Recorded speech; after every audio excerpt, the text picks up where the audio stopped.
सिद्धिदा सेवता तया सदृशतामियात् कमलजा सपत्नी वयत् हरिप्रियकलिन्दया मनसि मे सदा स्थीयताम्।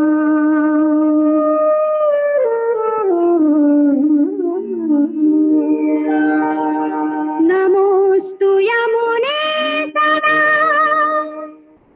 तव चरित्रमत्यद्भुतम् न जातु यमयातना भवति ते पयः पानतः यमोऽपि भगिनी सुतान् कथमुहन्ति दुष्टानपि प्रियो भवति सेवना तव हरेर्यथा गोपिकाः।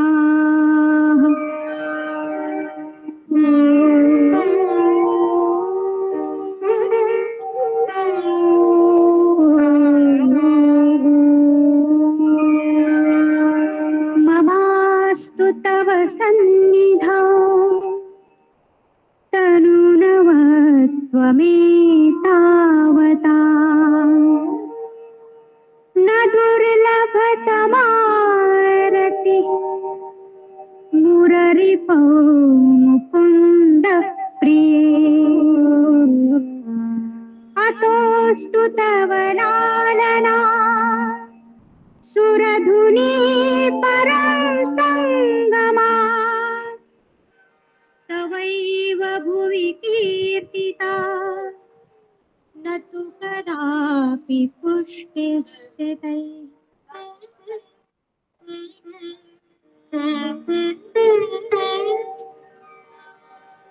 स्तुतिं तव करोति कः कमलजा सपत्नी प्रिये हरेर्यदनुसेवया भवति सौख्यमामोक्षतः इयं तव कथाधिका सकलगोपिका सङ्गमम् स्मरश्रमजलाणुभिः सकलगात्रजय सङ्गमः।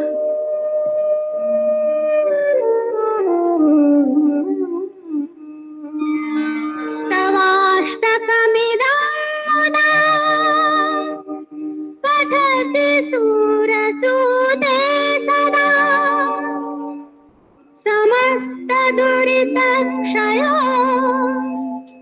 भवति वै मुकुन्दे रतिः तया सकलसिद्धयो मुररिपुश्च सन्तुष्यति स्वभावविजयो भवेत् वदति वल्लभः श्रीहरेः।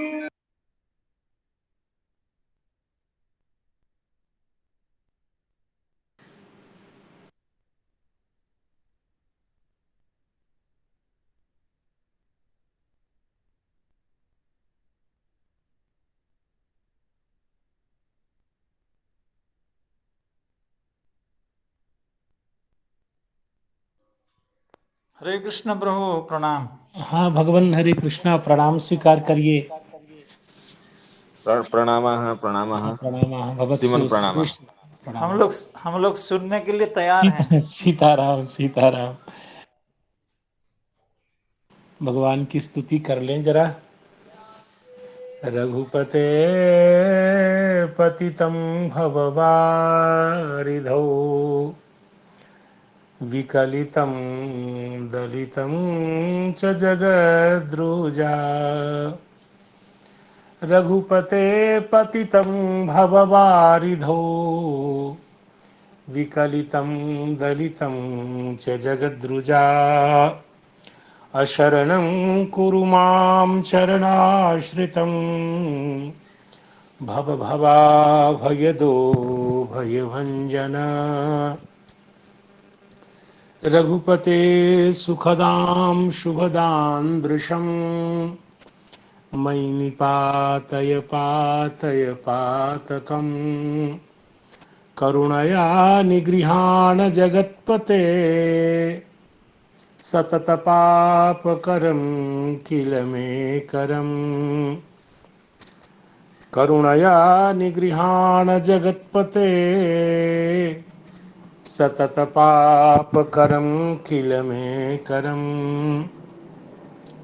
भजन्तु केचित् हृदयस्थमीश्वरम् परात्परं ब्रह्म निरीहमव्ययम् अहं तु सीतां मिथिलेशनन्दिनीं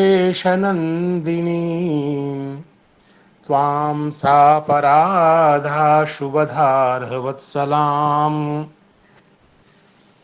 कान्तिस्सितामृषति निन्दितशारदेन्दुर्यत्रैकतो विलसितामसिताङ्गशोभां वृन्दावनेऽपि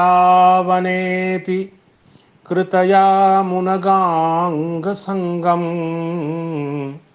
राधामुकुन्दयुगलं तदहं नमामि माधवं पद्मयोनिं च नारदं वादरायणं शुकं सूतं च गोकर्णं मद्गुरुं च नमाम्यहम् सीतानाथसमारम्भां रामानन्दार्यमध्यमाम् अस्मदाचार्यपर्यन्तां वन्दे गुरुपरम्पराम् वाञ्छाकल्पतरुभ्यश्च कृपासिन्धुभ्य एव च पतितानां पावनेभ्यो वैष्णवेभ्यो नमो नमः। श्री राधा गोविंद भगवान की कृपा एवं वैष्णव जनों की अनुकूलता से यह पवित्र क्षण हमें प्राप्त हुआ है और उसी क्षण को सार्थक और समुज्वल करने के लिए श्रीमद् भागवत जी का आश्रय हम लोगों ने लिया है और उसी आश्रय के क्रम में यह मंगलमय श्लोक जो भगवान वादरायण का है इसका प्रथम हम उच्चारण करते हैं, फिर भगवान जैसा ज्ञान जैसा विवेक प्रदान करेंगे तदनुसार सेवा के लिए मैं उपस्थित हूँ।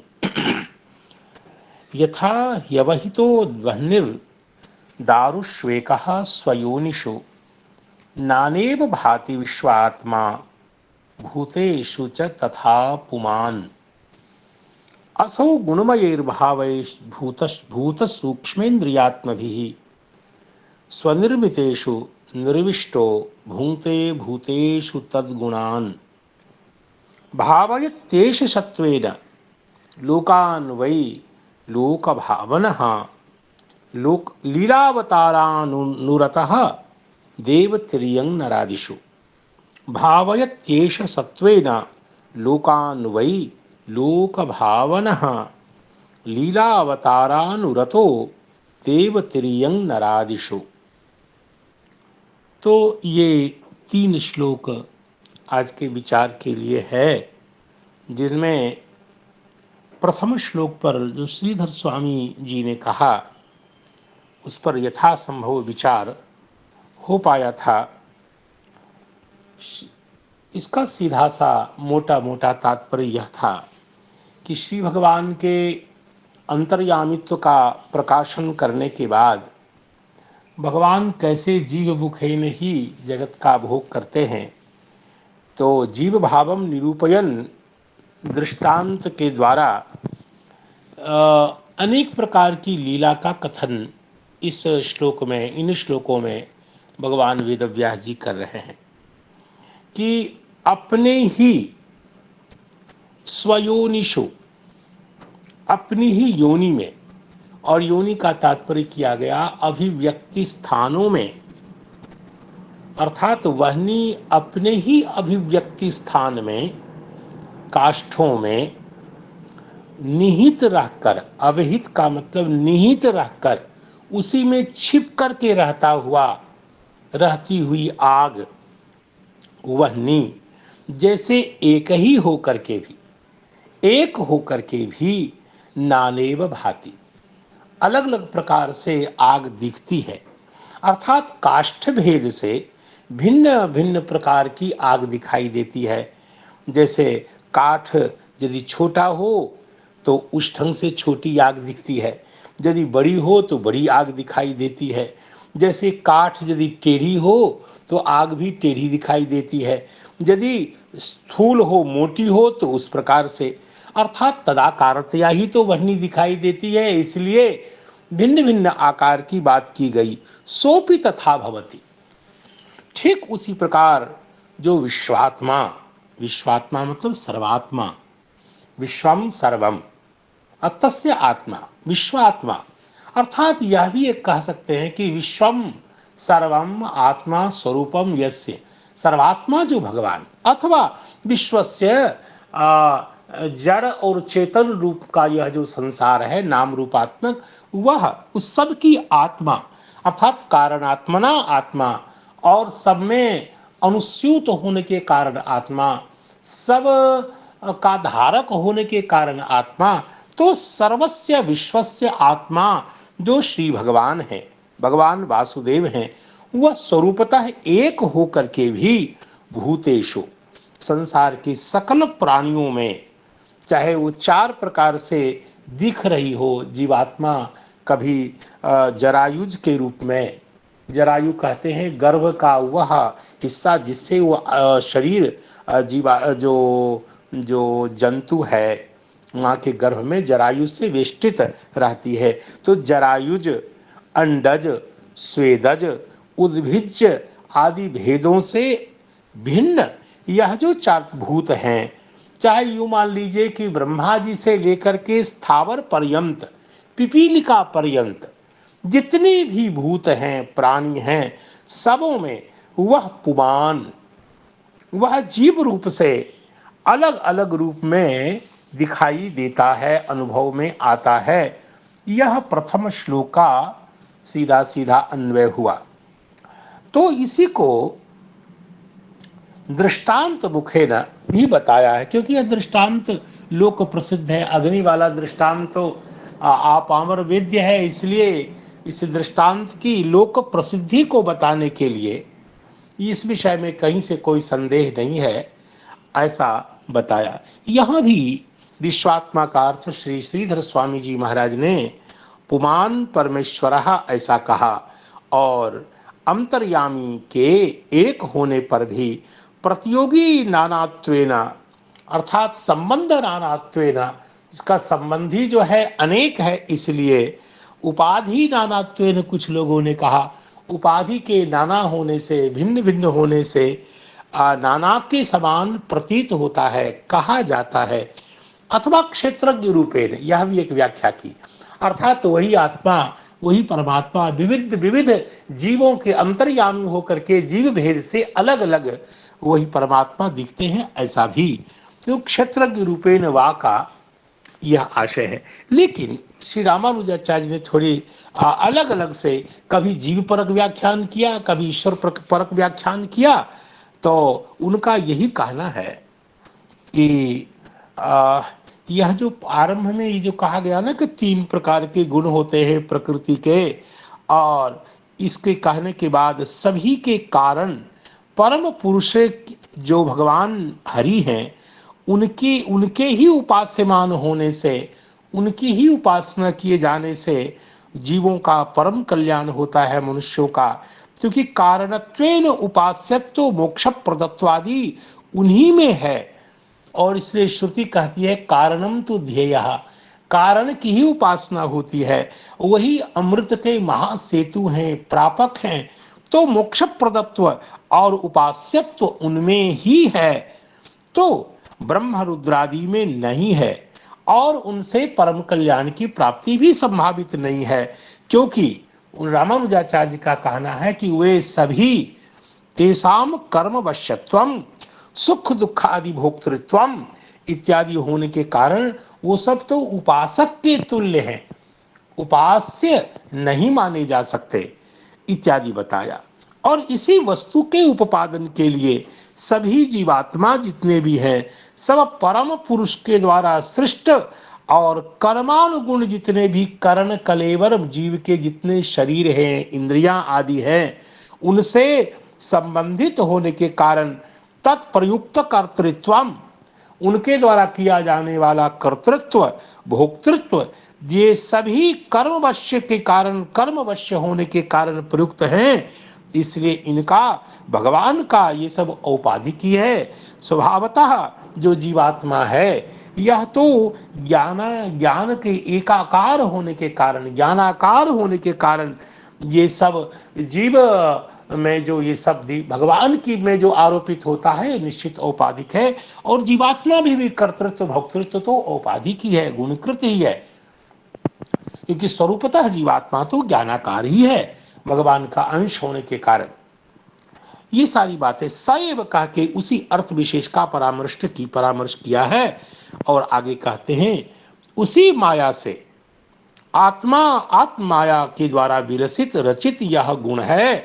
और गुण कहने का मतलब गुण का कार्य, जो ब्रह्मा जी से ब्रह्मादि शरीरों में अंतः प्रविष्ट होकर के यह जो जीवात्मा अर्थात अपने विज्ञान से, विज्ञान का तात्पर्य यहाँ यह पूर्व में बताया गया कि स्वधर्म भूत ज्ञान से, अर्थात देह को ही आत्मत्वेन मान करके अभिमानवान होता है और गुणवान होता है, अर्थात वही देवत्वादि धर्मवान होता है कि मैं देवता हूं, मैं मनुष्य हूं, मैं राक्षस हूं इत्यादि, और देव हूं, मनुष्य हूं, मोटा हूं, पतला हूं इत्यादि अभिमान करता है।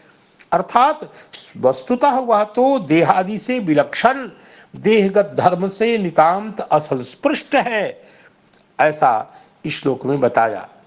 उसी को दृष्टांत के द्वारा समझाने के लिए यह श्लोक सामने आया।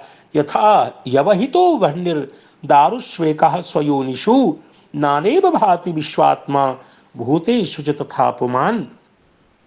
जैसे एक ही वह्नि अपनी अभिव्यक्ति जो स्थान है, अपनी अभिव्यक्ति का स्थान, कभी तिनके से आग उत्पन्न होती है, कभी पत्ते से आग उत्पन्न होती है, तो अलग अलग प्रतीत होती है। ठीक वैसे वह्नित्वेन स्वरूपतः एक होता हुआ भी यह विश्वात्मा, यानी यह जो जड़ शरीर का जो आत्मा यानी जीवात्मा, वह जीव भी विविध देवादि शरीरों में अलग अलग वह जीवात्मा जिस रूप में प्रतीत होता है, देवता हूं, मनुष्य हूं इत्यादि रूप में अलग अलग दिखाई देता है, प्रतीत होता है। वस्तुतः वह ज्ञान के एकाकार रूप होने के कारण एक रूप है। और यहाँ जो पुमान में जो एक वचन है वो जाति के अभिप्राय से प्रयुक्त है। जैसे कि एको ब्रीहि सुसंपन्नः सुपुष्टम कुरुते प्रजा, प्रजा को पुष्ट एक धान भी करता है। जैसे यहाँ व्रीहि शब्द एक वचन में प्रयुक्त होने पर भी वह जात्यभिप्रायण व्रीहित्व अर्थ को बताता है। ठीक वैसे ही, वैसे जीवत्व में, जीव में जो एकत्व का भ्रम है वह नहीं करना चाहिए, क्योंकि एक ही जीव, इसका मतलब देव मनुष्य आदि शरीरों में उपादान के रूप में रहने वाला यह देवता हूं, मनुष्य हूं इत्यादि भ्रम के कारण जैसे एकात्मता के रूप में प्रतीत होती, ठीक वैसे ही। तो असौ जीवा, अब ये जीव कैसे उपभोग करता है, इसलिए कुछ आचार्यों ने जीव परक व्याख्यान किया और अंतिम जो श्लोक है वो भगवान के लिए है, ऐसा किया है।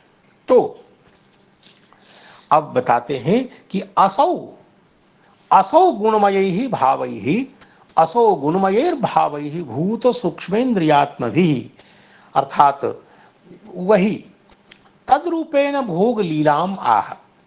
अर्थात अब इस श्लोक में जो परमात्मा का प्रवेश ये तो बता दिया, बहुत प्रकार की लीला को बता दिया। अब भोग कैसे होता है इसका विवेचन करते हैं, भोग रूप लीला का वर्णन करते हैं।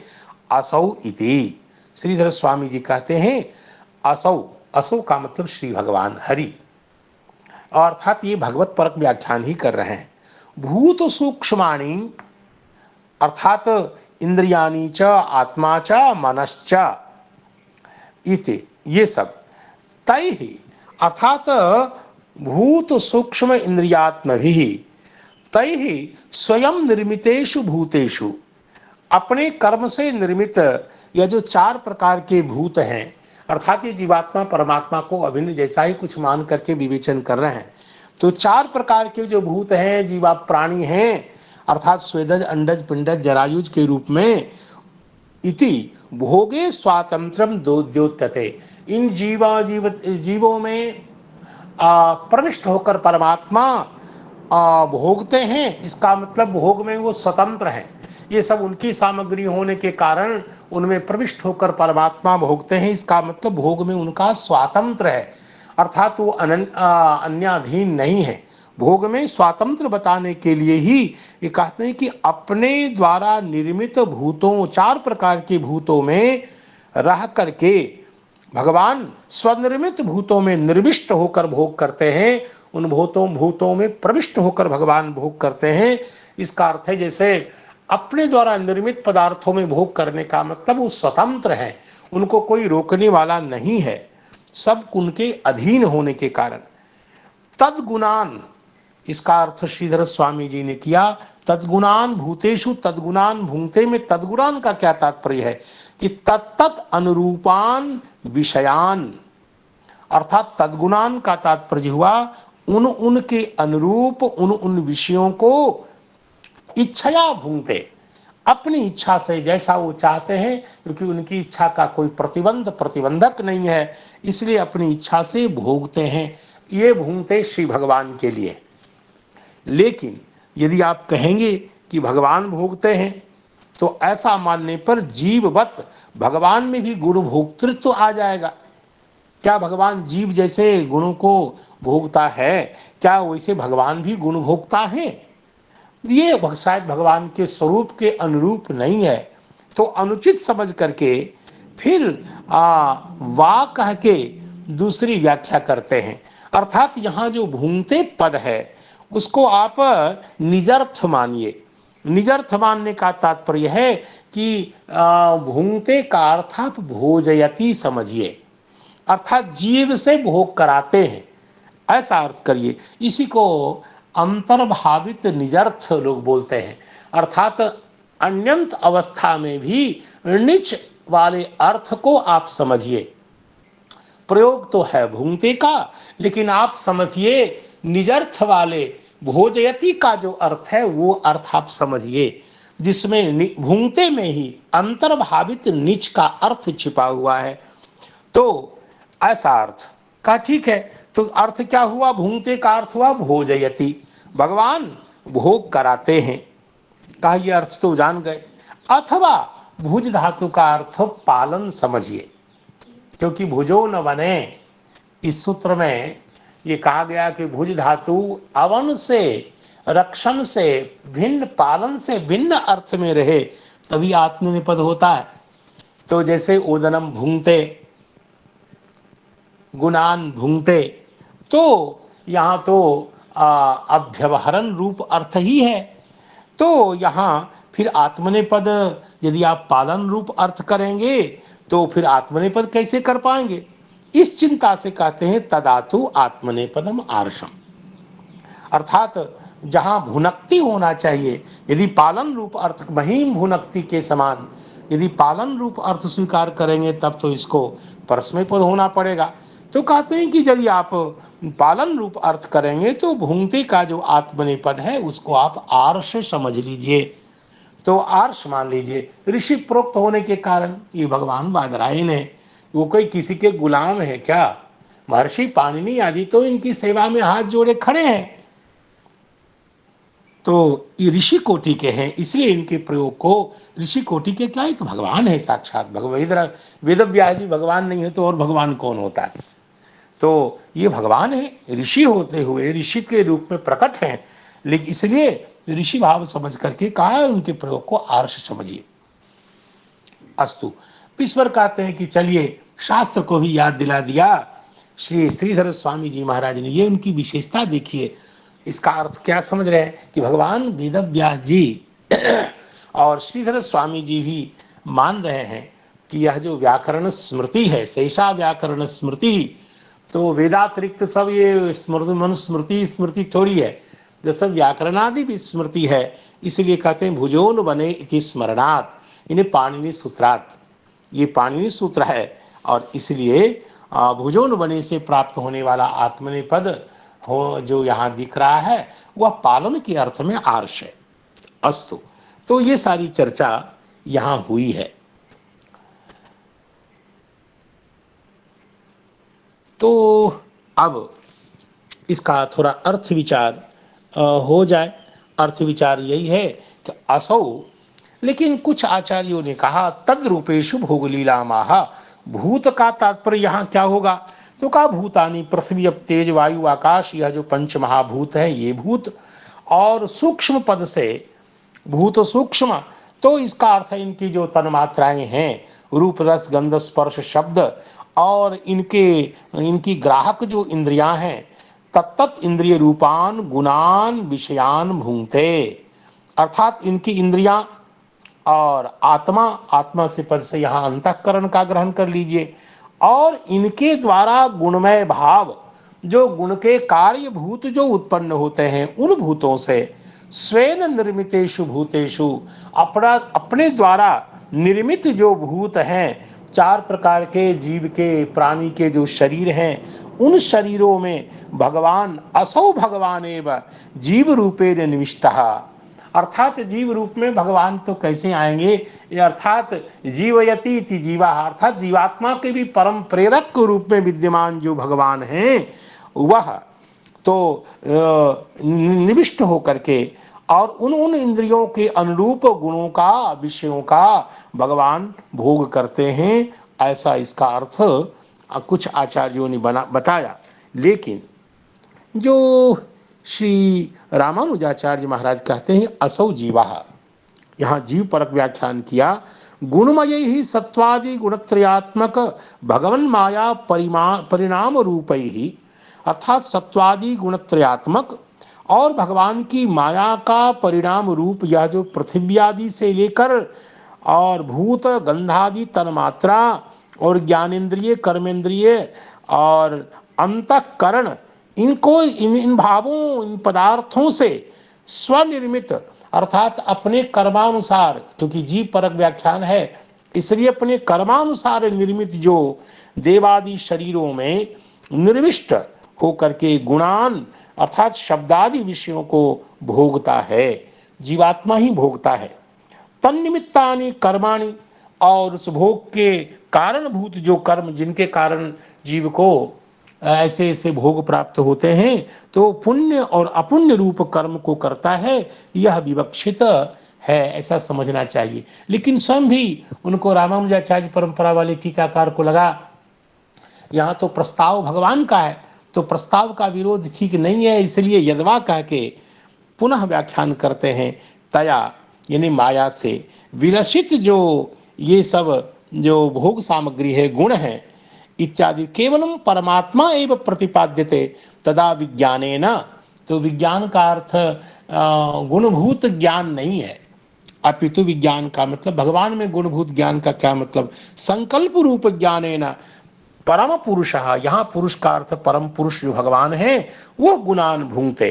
इसका मतलब क्या हुआ कि लीला रस रूपान गुणान भूंगते, ऐसा अर्थ आचार्यों ने भगवत परक में व्याख्यान में किया है।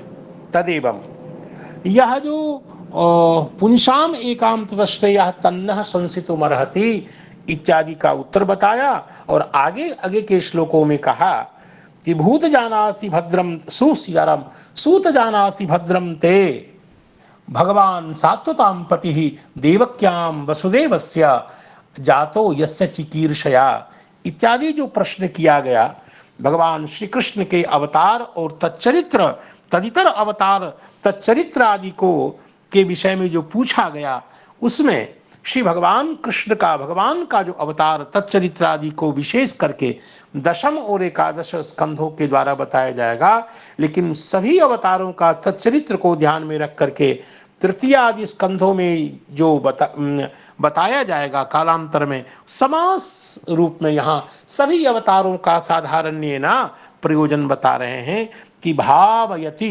भावयत्येष सत्वेन, लोकान वै लोक भावनः लीलावतारानुरतः देव त्रियंग नरादिषु। अब इसमें स्वयं श्रीधर स्वामी जी कहते हैं, इदानीम सूत जानासी इति प्रश्नस्य उत्तरम आह। तो ये चरम श्लोक जो 34 नंबर का श्लोक है उसकी संगति बता रहे हैं।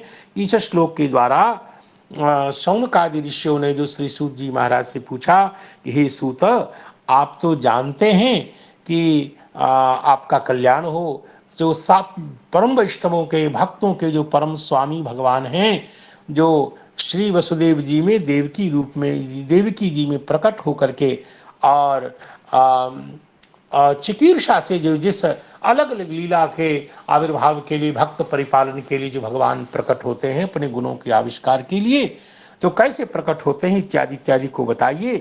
तो यहाँ उस प्रश्न का उत्तर दे रहे हैं। यहाँ भावयति का अर्थ है पालयति। एतत्तु, यह जो भक्तों का परिपालन या संपूर्ण सृष्टि का, जीवों का परिपालन, यह तो सभी अवतारों का साधारण प्रयोजन है। सभी अवतार का जो आविर्भाव होता है वो भक्त जीवगत जीव आदि के परिपालन के लिए होता है। इसलिए सर्वावतार साधारण प्रयोजनम, इन्हें जीव परिपालनम, इसी के लिए भगवान अभिषिक्त ही है। विष्णु भगवान का जो अभिषेक हुआ वो जगत के परिपालन के लिए ही हुआ। इस सपत्नीक श्री जी के साथ भगवान श्री हरि का जो अभिषेक है भक्त परिपालन के लिए है। विशेषतः कृष्णावतार से कुंती स्तुतो वक्षते, और भगवान कैसे भक्तों के परिपालन के लिए, जीव परिपालन के लिए, या उनके अवतार का कोई विशेष प्रयोजन क्या है, इसकी चर्चा तो भगवान कृष्णावतार की का विशेष प्रयोजन का प्रकाशन श्री कुंती स्तुति में हुआ है। वहां अनेक प्रकार के अवतार प्रयोजन की चर्चा करते करते भगवान श्री कृष्ण के अवतार विशेष का जो प्रयोजन वहां विशेष रूप से प्रकाशित हुआ है। आगे कहते हैं भगवान के लिए एक विशेषण आया है लोक भावना। उसका तात्पर्य क्या है? का लोकम भावयति इति भावना, लोकस्य भावना लोक भावना, अर्थात भू धातु का अर्थ तो भावन यानी उत्पादन, अर्थात लोक भरता, अथवा भावयति का अर्थ है भरण, अर्थात लोकस्य भावना लोक भरता, यानी लोक के स्वामी भी लोक के पालन करता, दोनों ही अर्थ है।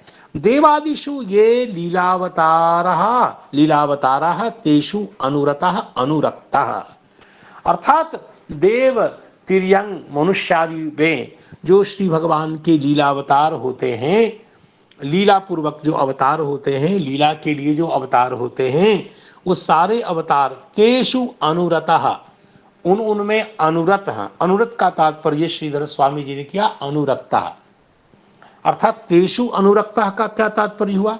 उन लीलावतारों में अनुरक्त का ने उन भक्तों के प्रति अनुराग के कारण भगवान का अवतार होता है। भगवान के अवतार का और क्या प्रयोजन होता है? अर्थात उन भक्तों, इन जीवों के प्रति भगवान की आत्मीयता के कारण, जीवों के परिपालन के कारण भगवान का अवतार होता है। इसलिए ऐसे लीलावतारानुरतः, अथवा समास दृष्टि से विचार करें तो अवतारों में अनुरत, यह भी तभी तो समास सिद्ध हो पाएगा। तो इसलिए इतना अर्थ तो यहाँ अनुरत का अर्थ अनुरक्त किया, तो ये अर्थ तो श्रीधर स्वामी जी ने प्रकाशित किया। और अन्य अन्य आचार्यों ने, विशेष करके हमारे जो मूल विवक्षित और अत्यंत आदरणीय आचार्य श्री विश्वनाथ चक्रवर्ती पाद ने चरम श्लोक की व्याख्या करते हुए कहा कि असौ विश्वात्मा, दो श्लोक को ले लेते हैं। असौ विश्वात्मा अर्थात असौ पद से जो पूर्व श्लोक में निर्दिष्ट जो विश्वात्मा पद जो भगवान है उनका संग्रह किया गया, असौ निर्देश किया गया, असौ विश्वात्मा, अर्थात यह जो भगवान श्री भगवान जो पूर्वोक्त वर्णन भगवान वासुदेव हैं, वो भूतु सूक्ष्मानि विषयाश्च इंद्रियाणि च आत्मा च मनश्च तैहि गुणमयैहि भावैहि, बता दिया कि भूतु सूक्ष्म और विषय जितने भी हैं, और इंद्रियाणि च आत्मा च मनश्च, ये सभी में इन सभी गुणमय भावों से स्वनिर्मित, अपने द्वारा निर्मित देव तिर्यग आदिषु भूतेषु निविष्टा, इन इन सभी स्वरूपों में, भूतों में निर्विष्ट होकर के, प्रविष्ट होकर के, प्रविष्ट सन उन उन गुणों में, अर्थात उन उनके अनुरूप विषयों में, अर्थात वैषयिक सुखानी भूंगते, तो का उन विषय के सुखों को का भोग करते हैं। इति, ऐसा कह के जीवानाम भोक्तृत्वम अंतर्यामिना बिना न सिद्ध्यति, अर्थात जीव जो उन गुणों को भोगेगा वह अंतर्यामी के बिना जीव भोग नहीं सकता है, क्योंकि अंतर्यामी के बिना जीवों का भोक्तृत्व संभव सिद्ध ही नहीं हो सकता है, संभव ही नहीं है। इति वा, अर्थात जीवों के अंतर्यामी बन करके भोग करते हैं या जीवों के द्वारा भोग कराते हैं। जीवस्य तदीय तटस्थ शक्ति द्वारा जीव द्वारा स्वयं अंतर्यामी भूंगते।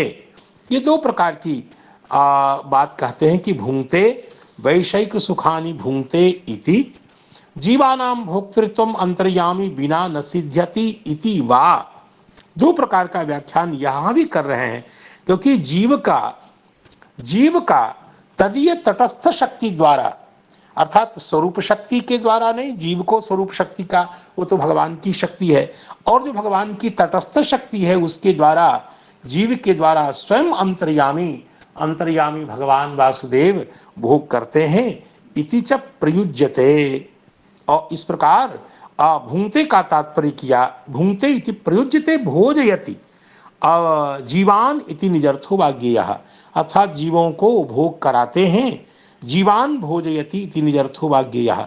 ये जो मैं नहीं समझ पा रहा हूँ, तो मैं चाहता हूँ कि हमारे गुरुजन जो हमें पद पद पे संभालते हैं, सही दृष्टि प्रदान करते हैं, पदार्थ को समझाते हैं पृथक पृथक करके, तो ऐसे गुरुजन हमें समझावें कि मैं तो कुछ समझ ही नहीं पा रहा हूँ, मेरे आगे में अंधकार छा जाता है कि कहना ये क्या चाहते हैं। तो भगवान जैसे कह रहे हैं आप ऐसे ही हैं, बहुत सुंदर कह रहे हैं। नहीं, थोड़ा ये तो आप हमारी प्रशंसा बहुत करते हैं। नहीं नहीं, बहुत बहुत सुंदर हो रहा है। कुछ ऐसे आप विनय प्रकाश करते कह रहे हैं, बहुत सुंदर हो। नहीं, ये जैसे डायबिटीज हमारी बढ़ जाएगी, थोड़ा हमें समझाइए। नहीं नहीं नहीं, बिल्कुल ऐसा मैं ठीक कर रहा हूँ, बहुत अच्छा लग रहा है, आप व्याख्यान कीजिए, बहुत सुंदर लग रहा है। सीताराम सीताराम। तो ये तो 33वें श्लोक के पे आचार्य चरण भगवान सियाराम श्री विश्वनाथ चक्रवर्ती पाद महाराज ने कहा कि भगवान की दो शक्ति, जो स्वरूप शक्ति है वो तो है ही तट। हाँ, श्री आचार्य सेनापति जी महाराज भी कुछ कहना चाहते हैं तो वो जरूर बतावें। नहीं, मैं चाहता तो नहीं था, लेकिन आप विवश कर रहे हैं। ये बिल्कुल, हाँ विवश करूंगा, आपके ऊपर अधिकार है वो विवश करने के लिए। नहीं, भुंगते इति प्रयुज्यते, यहाँ तक एक बात हो गई जी। अच्छा, भगवान ही भोग करते हैं, इसलिए भुंगते कहा गया भगवान के लिए।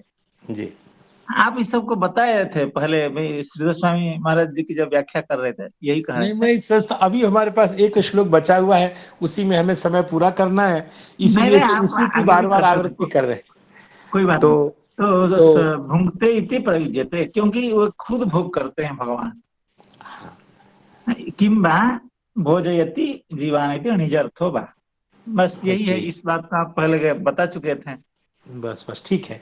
एवं अब चरम श्लोक की व्याख्या करते हुए श्री शारार्थ दर्शनीकार आचार्य चरण श्री विश्वनाथ चक्रवर्ती पाद महाराज कहते हैं, एवं अंतर्यामिनः, श्री भगवान जो अंतर्यामी हैं, प्रतियोगी नानात्वेन नानात्वम औपाधिकम उक्तम। यद्यपि श्री भगवान में तो भगवान तो एक ही हैं, लेकिन ऐसे भगवान में भी प्रतियोगी के नानात्वेन नानात्वम औपाधिकम उक्तम, भगवान के एक होने पर भी, अर्थात अलग अलग अंतर्यामी तो कहीं रहेंगे, तो जीव के अंतर्यामी है, जीव में रह करके जीव का नियमन करते हैं अंतर्यामी भगवान, तो प्रतियोगी जिसके हैं वो अंतर्यामी, वह उनका प्रतियोगी हो गया। तो ऐसे जीव के अंतर्यामी होने के कारण जीव तो अनेक है, तो इसीलिए प्रतियोगी नानात्वेन, उनमें भी नानात्व जो बताया गया वो औपाधिक नानात्व है। ये कहना चाहते हैं। जब जो प्रतियोगी अनुयोगी जाता है तो मेरा हृदय कांपने लग जाता है, तो मैं आचार्य चरण की ओर आशान्वित होकर के देखने लग जाता हूँ, कहीं मैं कोई भयानक गलत तो नहीं कर रहा हूँ। तो भगवतस्तु बिना उपाधिम नित्ययैव लीलया स्वरूपे नैव नाना त्वम आह। आगे कहते हैं कि श्री भगवान में जो नानात्व है वह उपाधिम बिना एव भगवतस्तु उपाधिम बिनैव। भगवान में जो नानात्व है इसका मतलब ये हुआ कि अंतर्यामी को और भगवान को थोड़ा अलग अलग मान रहे हैं क्या। भगवतस्तु उपाधिम बिनैव नित्यया लीलया स्वरूपेणैव नानात्वम आह। और भगवान में जो नानात्व है वह नित्य लीला के कारण स्वरूप से ही नानात्व है, ऐसा ये कह रहे हैं। किंतु अंतर्यामिनस्तु एवं अंतर्यामिनः प्रतियोगी नानात्वेन नानात्वम औपाधिकम उक्तम। इसका अर्थ है कि अंतर्यामी की स्थिति अलग है, भगवान की स्थिति अलग है, ऐसा कुछ बता रहे हैं। ये तो मैं बिल्कुल ही नहीं समझ पा रहा हूँ। तो आचार्य चरण हमको बता दें कि भगवान का जो नानात्व है वो उपाधिम बिनैव नित्य लीला शक्ति के कारण स्वरूपेणैव नानात्वम। ये इसका क्या तात्पर्य हुआ। भगवान जो अपने धाम में जैसे रहते हैं, मैं ये समझ रहा हूँ, जैसे गोलोक बिहारी गोलोक में है और उसी साकेत बिहारी अयोध्या में है, ये एक होने पर भी ये विभिन्न होकर लीला कर रहे हैं। और विभिन्नता भी स्वाभाविक है, ये नहीं कि औपाधिक है। नित्य श्री राम स्वरूप भी नित्य है, कृष्ण स्वरूप भी नित्य है, नृसिंह रूप भी नित्य है। इसलिए तो नाना तो हो गया। नाना तो में अद्वैत है, अलग बात है, लेकिन नाना तो नित्य है।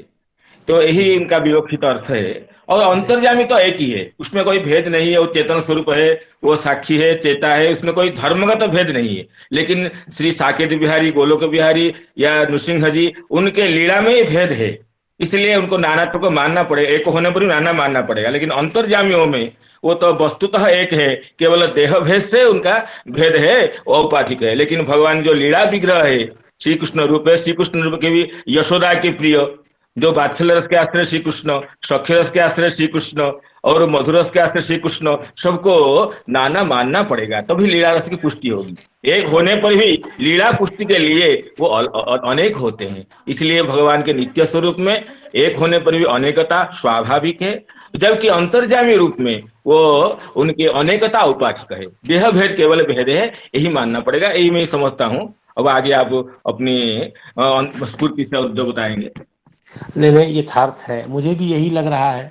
और आपके वचन को सुनने के बाद थोड़ी ताकत आ जाती है, शक्ति आ जाती है। नहीं हाँ, वही है। जैसे भगवान लीला किसी का तो वैशिष्ट तो मानना पड़ेगा। लीला का जैसे तो भेद किसी को तो मानने से ही पुष्टि होगी। लीला में अद्वैत मान लेंगे तो लीला की पुष्टि ही नहीं होगी। दो अद्वैत होने पर भी वहां द्वैत को मानना पड़ेगा। भेद है, रघुनाथ में श्री कृष्ण में भेद न होने पर भी एक लीला का तो भेद तो है ही। हाँ है, बिल्कुल है। तो जी जैसे किसी कमजोर युक्ति को सहसा श्रुति का बल मिल जाए तो वो युक्ति बहुत बलवती हो जाती है, वैसे आपकी वचन के बाद मेरी ताकत बढ़ जाती है। तो एवं अंतर्यामिनः, ये ठीक कह रहे हैं कि अंतर्यामी परमात्मा एक है, अंतर्यामी है, ठीक है। लेकिन प्रतियोगी के नानात्व के कारण उनका जो नानात्व है वह पृथक पृथक जीव में रहना, यह एक होकर के भी वह औपाधिक ही है, वो स्वरूपतः एक होने के कारण। और श्री भगवान अंतर्यामी परमात्मा से जो श्री भगवान हैं उनका कुछ वैशिष्ट्य दिखाने के लिए तू पद से भिन्न वाक्य आरंभ करके समझाया है आचार्य चरण ने कि जो श्री भगवान है, श्री भगवान का मतलब भक्तों के भगवान। ये ज्ञानियों के तो अंतर्यामी से उनका काम चल जाता है, लेकिन जो भक्तों के भगवान है, इसलिए वहाँ जो श्लोक करके पृथक करके दिखाया है कि ब्रह्मेति परमात्मेति भगवान की शब्द थे, उत्तरोत्तर उत्कर्ष है, क्योंकि वो सही है। तो श्री भगवान जो होते हैं उनमें जो अवतार प्रयुक्त और लीला प्रयुक्त जो भेद दिखाई देता है वह भेद परमार्थ ही है, वो उपाधिकृत भेद नहीं है। और क्योंकि भिन्न भिन्न रस के कारण बनते हैं, भिन्न भिन्न चरित भेद, उनके गुण भेद, उनके माधुर्य और लीला प्रयुक्त भेद को, क्योंकि यदि हम उनको एक मानेंगे तो हमें लीला को मिथ्या माननी पड़ेगी। इसलिए और लीला जबकि नित्य है, तो नित्य लीला के कारण भगवान अलग अलग अवतार धारण करते हैं। तो लीला को नित्य मानने पर लीला बिहारी में दिखाई देने वाला जो अनेकत्व है, वह अनेकत्व उपाधिकृत न होकर के जो पारमार्थिक ही है। इसलिए उपाधि के बिना ही नित्य लीला से स्वरूपे नैव, भगवान स्वरूपता भी अलग अलग नाना होते हैं। इस प्रकार बताने के लिए यह श्लोक, चरम श्लोक जो इस अध्याय का है, उसका उच्चारण हुआ। भावयत्येष सत्वेन लोकान वै लोक भावनः लीलावतारानुरतः देव तिर्यंग नरादिषु। इसकी व्याख्या कहते हैं भावयति अर्थ है पालयति, भगवान पालन करते हैं इति, अथवा लोकान भागवतम। ये तो जब जब भावयति शब्द का प्रयोग होता है तो भाव यानी प्रेम, और प्रेम परक व्याख्यान करने से श्री विश्वनाथ चक्रवर्ती पाद बिल्कुल ही नहीं चूकते हैं। तो कहते हैं भावयति का अर्थ है प्रेमानम करोति, भावम प्रेमानम करोति इति भावयति। ये नाम धातु का चमत्कार देखिए, भावम तत्करोति तदाचष्टे की कृपा से भावयति बनाते हैं, और बिल्कुल शब्द शास्त्र सम्मत ही है। यद्वा लोकान भागवतम स्वप्रेम युक्तान करोति इति भावयति, अर्थात लोकान भागवतम अर्थात महाराज जी जी जी वहाँ शायद है भाववतः करोति। अच्छा, भाववतः करोति, ठीक है। द्वितीय भाववतः मतलब प्रेमिनः करोति इत्यर्थ, हाँ, प्रेमी हाँ, बनाते हैं। उसका व्याख्या कर देना स्वप्रेम युक्तान। हाँ ठीक है, ठीक है। तो मतलब प्रेमी बना देते हैं, भाव यानी प्रेम, भक्ति, और भक्ति युक्त करते हैं, ये तात्पर्य। भाववतः का अर्थ हुआ, प्रिंटिंग मिस्टेक होने के कारण हमारी बुद्धि तितर बितर हो जाती है। तो स्वप्रेम युक्तान करोति, भाववतः करोति अर्थात अपने प्रेम से युक्त भगवान करते हैं संपूर्ण लोक को।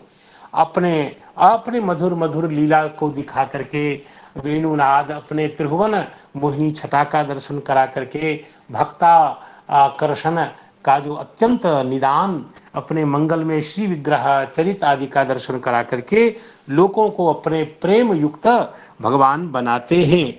इसलिए सर्वावतार साधारण प्रयोजनम, यह जो है सभी अवतारों का साधारण प्रयोजन, तो कहते हैं कि लोक भावना यतः लोककर्ता। तो भावयति का विवेचन करने के बाद ये कहते हैं कि भगवान के लिए एक और शब्द आया है लोक भावना।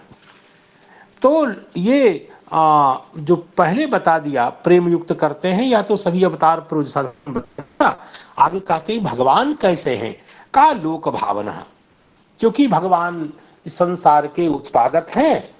तो उत्पादक को तो हमेशा चिंता होती है कि हमारे बाल बच्चे संस्कारी हों, मेरे प्रेमी हों।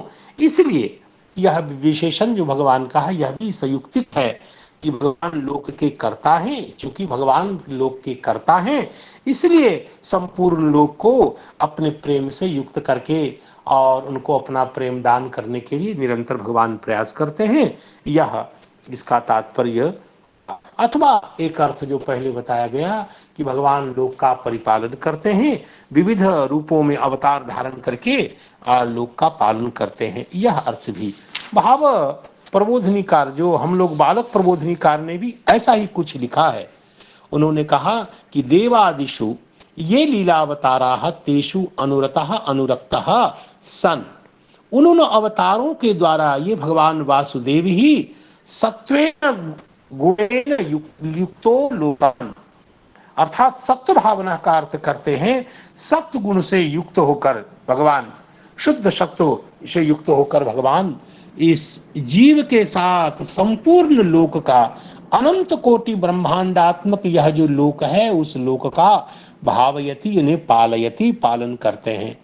ततः लोक भावना, लोक कर्ता यदि भगवान, क्योंकि यदि कर्ता ही पालन न करे तो कौन इस लोक का पालन करेगा।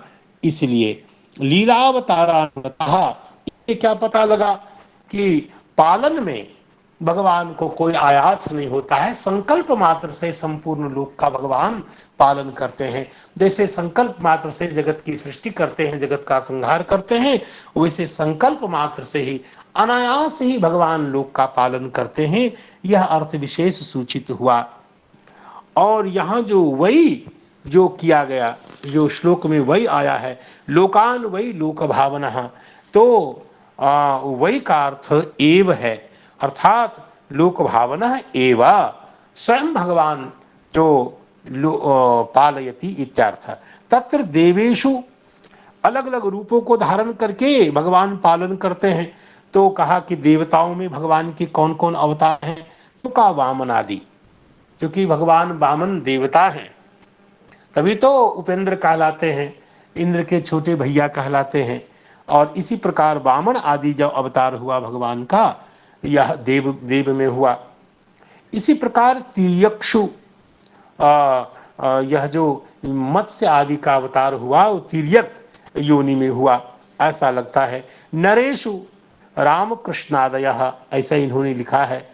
आदि पद से यहाँ जो देव तिर्यक नरादिशु में जो आदि पद है, यहाँ आदि पद से किसका परामर्श करेंगे।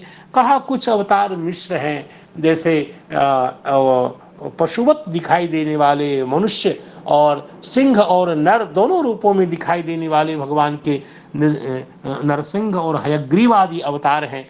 तो आदि पद से उन सब का पर परामर्श इन टीकाकारों ने किया है। श्री रामानुजाचार्य की परंपरा के जो टीकाकार हैं, जिनका नाम है वीर राघवाचार्य, उन्होंने लिखा है क्या, तो उसको हम देख लेते हैं। और उनका कहना है कि तत्र तत्र सर्वावतार साधारण प्रयोजन बता रहे हैं कि एष सर्वेश्वरः, यह जो श्री भगवान है भावयत्येष, तो एष पद से विवक्षित जो सर्वेश्वर भगवान हैं, जो लोक के सृष्टा होने के कारण, लोक के विधाता होने के कारण, रचयिता होने के कारण, लोकान भावयन, लोकों को प्रकट करते हुए, भावयन भावयत्येष, लोक भावना की व्याख्या कर रहे हैं। अर्थात कर्म वश्यांश, अपने कर्म के अधीन चेतनान उज्जीवयितुम, भावयन ऐसा पाठ मानते हैं।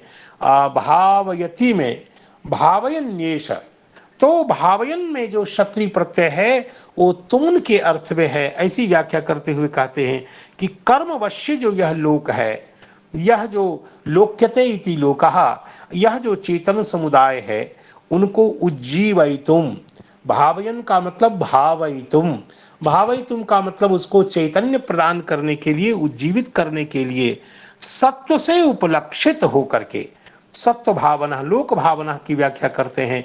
भावना सत्वेन उपलक्षितः, अर्थात शुद्ध सत्व मूर्ति जो भगवान है, वही भगवान तिर्यंग में, नर में और देवता आदि में लीलावतारेषु, इन लीलावतारों में अनुरतः, तो लीलावतारेषु अनुरतः इति लीलावतारानुरतः, ऐसा समासी मानते हैं, अनुरत होते हैं।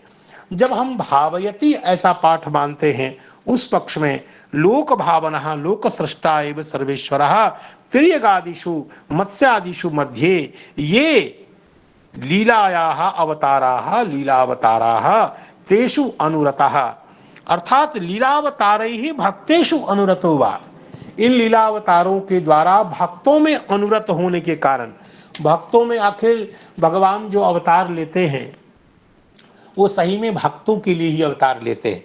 ये तुलसीदास जी का कहना है कि ये जो कहा जाता है कि इसके लिए गाय के लिए, ब्राह्मण के लिए, अमुक के लिए, अमुक के लिए, ये सब तो ठीक है, लेकिन गोस्वामी जी कहते हैं कि तुम सारिखे संत प्रिय मोरे, धर्म देह नहीं आन निहोरे। सही में भगवान जो अवतार लेते हैं वो भक्तों के लिए अवतार लेते हैं, भक्तों को अपना निरंतर संश्लेष देने के लिए भगवान अवतार लेते हैं। जो भक्त भगवान के दर्शन के लिए अब प्राण परित्याग करने को तैयार होते हैं, जिन भगवान के आलिंगन के बिना, भगवान के दर्शन के बिना जिस भक्त का जीवन धारण करना कठिन हो जाता है, तो ऐसे भक्तों को अपना निरंतर संश्लेष देने के लिए भगवान अवतीर्ण होते हैं। इसलिए गोस्वामी जी साफ कहते हैं कि यह जो कहा गया कि गो विप्र सुर आदि के लिए भगवान धरती के लिए अवतार लेते हैं, वो सब तो सामान्यतः ठीक है, लेकिन विशेष प्रयोजन यही है कि तुम सारी के संत प्रिय मोरे, धर्म देह नहीं आन निहोरे। आपके जैसे भक्तों के लिए जो मेरे लिए ही जीवन धारण करते हैं, उनको अपना ध्येय रूप उपलब्ध कराने के लिए कि देखो ये मेरा ध्येय रूप है। और आप पावर जैसे गोप, भील, कोल, किरात सबको अपना निरंतर संश्लेष देने के लिए, और सही बात है अधिकारी अनधिकारी सबको अपना ध्येय रूप उपलब्ध कराने के लिए, देखो ये मेरा स्वरूप है, ये ध्येय है और ये मेरा नाम है। तो गुण के कारण, लीला के कारण भगवान अनंत नाम रूप लीला को प्रकट करते हैं, ताकि भक्त इन्हीं नामों को, इन्हीं रूपों को, इन्हीं स्वरूप का ध्यान करके और अपने काल का अतिवाहन करे। इसलिए ठीक कह रहे हैं कि लीलावतार ही भक्तेषु अनुरतो वा सत्वेन लोकान भावयति त्रायते। इसी साधु परित्राण के लिए मत्स्यादि अवतार को धत्ते धारण करते हैं, मत्स्य आदि अवतार को स्वीकार करते हैं, ऐसा अर्थ यहाँ प्रकाशित हुआ है। तो इसी प्रकार श्री सुबोधनीकार ने भी बहुत प्यारी प्यारी बातें इस विषय में कही हैं कि लोकैर भावनम यस्य इति लोक भावना, ऐसा कह के मुक्ति प्रकार को बताते हैं। और वो कहते हैं कि भगवान अवतारों के द्वारा दैत्यों का वध करके लोक का परिपालन करते हैं, ये भावयति का तात्पर्य है। अवतारों से चरित्र को प्रकट करके सभी लोगों का सत्व युक्त करते हैं, और ताकि ये सब जीव मुक्त हो जाएं, इसके लिए भगवान प्रकट होते हैं। और सत्व मात्रेण कथम मुक्ति, अवतार वा कथम परिपालनम, सत्व मात्र से मुक्ति कैसे मिलेगी या अवतार मात्र से कैसे पालन होता है, इस पर कहते हैं कि लोक भावना, भगवान लोक भावन है। लोकैर भावनम यस्य, अर्थात मुक्ति इति मुक्ति प्रकार अवताराणाम अविद्यमान दशायाम अपि, अवतार जिस समय नहीं होता है उस समय में भी भावना एवं सर्वानिष्ट निवृत्ते है, भावना ही, भगवान की भावना करने मात्र से, भावना ही सकल अनिष्टों से, सकल अनिष्टों की निवृत्ति हो जाने से पालन है। भावना एवं सर्वानिष्ट निवृत्ते है पालनम, भावना ही सकल अनर्थों की, अनर्थों से, भावना मतलब पालनम नहीं, शायद तो भावना यही वो होना चाहिए। अच्छा, भावना का मतलब चिंतन से ही सकल अनिष्टों की निवृत्ति होती है, ये अर्थ है। अर्थात लोकै ही भावनम यस्य, अर्थात ये मुक्ति प्रकार बताया कि ऐसे मुक्ति होगी, तो उसमें बताए हैं लोकै ही भावनम यस्य, अर्थात अवतारानाम अविद्यमान दशायाम अपि, अवतार जब विद्यमान न हो, अर्थात भगवान की लीला जब नहीं चल रही हो उस समय में भी क्या भावना से ही, यही ना, सकल अनिष्ट की निवृत्ति कर देना, यही पालन है। निवृत्ति से निवृत्ते ही पालनम इत्यर्थः, अर्थात सकल अनिष्ट की निवृत्ति भावना से ही हो जाती है, यही पालन का तात्पर्य है। अथवा लोकान भावयति इति सर्वदा लोकानां चिंतया तेषामेव दुख निवारणाय अवतारान कृत्वा पालयति इत्यर्थः, अर्थात हमेशा लोक की चिंता होने के कारण, चिंता से उन लोगों का दुख निवारण करने के लिए विविध अवतारों को धारण करके जो पालन करते हैं, ये लोक भावना का तात्पर्य हुआ। फिर कहते हैं कि ननु कथम तमः प्रकृतिषु लीला, जो तमः प्रकृति वाले जो जीव हैं उनमें लीला करने का क्या तात्पर्य है। तमः है प्रकृति जिनकी ऐसे में, अर्थात जो विविध रूप हैं उनमें कैसे लीला होती है, अर्थात जो विविध अवतार स्वरूपों में, तो कहते हैं अनुव्रतः, अर्थात उन जीवों के मध्य भगवान क्यों अवतार लेते हैं, जीव तो प्रायः अधिकांश तमः प्रकृति के होते हैं। उसमें कहते हैं कि यथा जीवाः तत्र तत्र रताः, उन पदार्थों में रत होते हैं। रति व्यतिरेकेन तादृश शरीराभावात्, जीव अलग अलग शरीर को धारण करते हैं जब तक उन विषय में, उन भावों में उनकी रति नहीं होती है, तो रति के अनुरूप से ही अलग अलग शरीर की प्राप्ति होती है।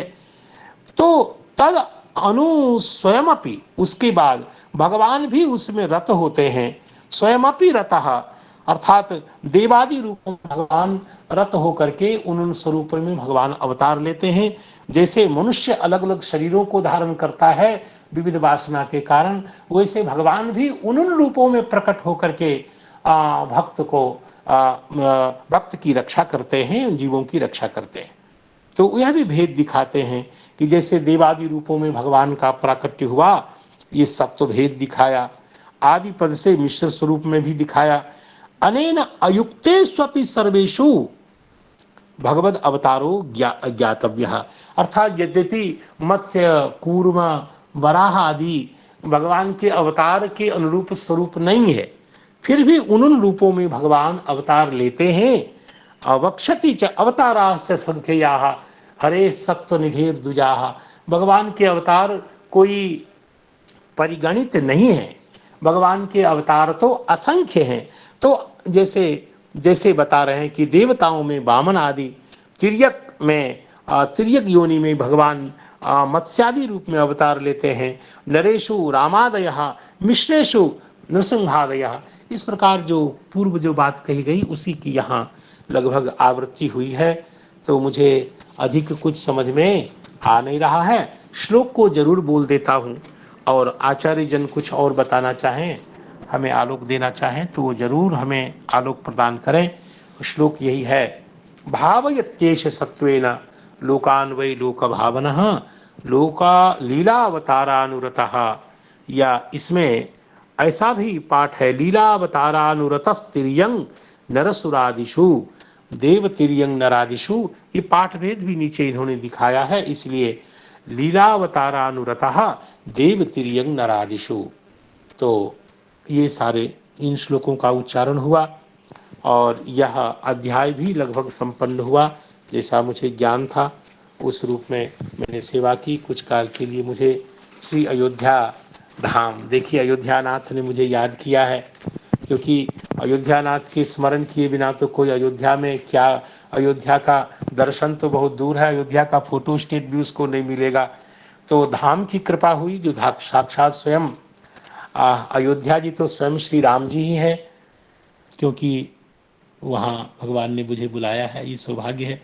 भोग भूमि में रहता हूँ, निरंतर आकंठ पाप में निमग्न हूँ, तो यहाँ तो फिर भी भगवान ने कृपा की है। तो कुछ दिन के लिए अवकाश आचार्य चरण ने हमें सैंक्शन किया है, तो उनकी कृपा है। तो मैं चाहता हूँ कि आचार्य जन हमें कुछ मार्गदर्शन कर दें, तो ये जो बचा हुआ 2 मिनट का काल है ये पवित्र हो जाए। तो हरे कृष्णा कृष्ण कृष्ण हरे हरे, हरे राम राम राम हरे हरे। नमो नमः। श्रीपाद जयकांत प्रभु जी की जय। जय जय जय जय जय श्रीपाद जयकांत प्रभु जी की जय। बहुत मधुर हुआ। जय जय श्री राधे, जय जय राधे राधे। जय सिया राम, सादर प्रणाम, धन्यवाद। सारे श्याम। नमो नमो महोदय, नमो नमो, नमो नमो,